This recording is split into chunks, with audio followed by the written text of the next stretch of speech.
বাংলাদেশের অন্যতম ঐতিহ্যবাহী জেলা টাঙ্গাইল জেলা, যা রাজধানী ঢাকা থেকে প্রায় ৮৪ কিলোমিটার দূরে অবস্থিত। প্রায় ৩,৪১৪.৩৮ বর্গ কিলোমিটার আয়তনের এই জেলাটি চারপাশে ঘেরা রয়েছে বিভিন্ন গুরুত্বপূর্ণ জেলা দিয়ে। উত্তরে রয়েছে জামালপুর জেলা, দক্ষিণে ঢাকা জেলা ও মানিকগঞ্জ জেলা, পূর্বে ময়মনসিংহ জেলা ও গাজীপুর জেলা। এই জেলার পশ্চিম পাশ দিয়ে বয়ে চলেছে বিশাল যমুনা নদী, যা টাঙ্গাইলের প্রকৃতি ও জীবনের সঙ্গে গভীরভাবে জড়িয়ে আছে।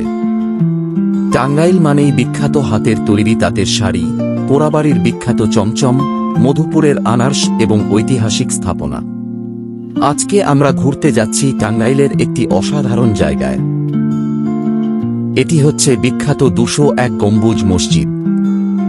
২০১ গম্বুজ মসজিদ হল টাঙ্গাইল জেলার গোপালপুর উপজেলার নগদা শিমলা ইউনিয়নের দক্ষিণ পাথালিয়া গ্রামে অবস্থিত।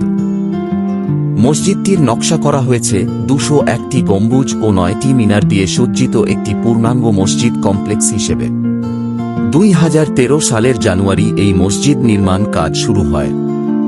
মসজিদটি বীর মুক্তিযোদ্ধা রফিকুল ইসলাম কল্যাণ ট্রাস্টের উদ্যোগে নির্মিত হচ্ছে। মসজিদ নির্মাণে ব্যয় হবে আনুমানিক ১০০ কোটি টাকা। মসজিদটির ছাদে ৮১ ফুট উচ্চতার একটি গম্বুজ রয়েছে। এই বট গম্বুজের চারপাশে ছোট ছোট গম্বুজ আছে ২০০টি। প্রত্যেকের উচ্চতা ১৭ ফুট।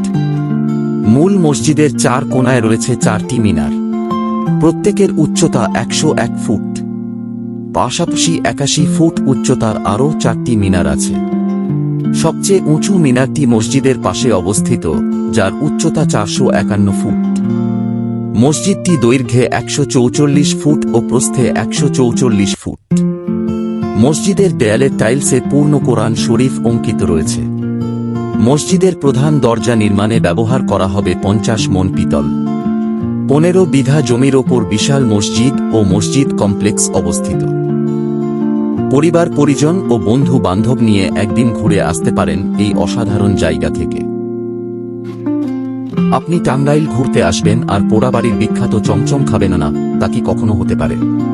পোড়াবাড়ির চমচমের রয়েছে প্রায় ২০০ বছরের ইতিহাস। প্রায় ২০০ বছর আগে যশোর হাল নামে এক কারিগর প্রথম এ মিষ্টি তৈরি করেন, আর সেজন্যই কেউ টাঙ্গাইল গেলে পোড়াবাড়ির চমচমের স্বাদ নিতে ভোলেন না। সম্পূর্ণ ভিডিওটি দেখার জন্য আপনাদের অসংখ্য ধন্যবাদ। আল্লাহ হাফেজ।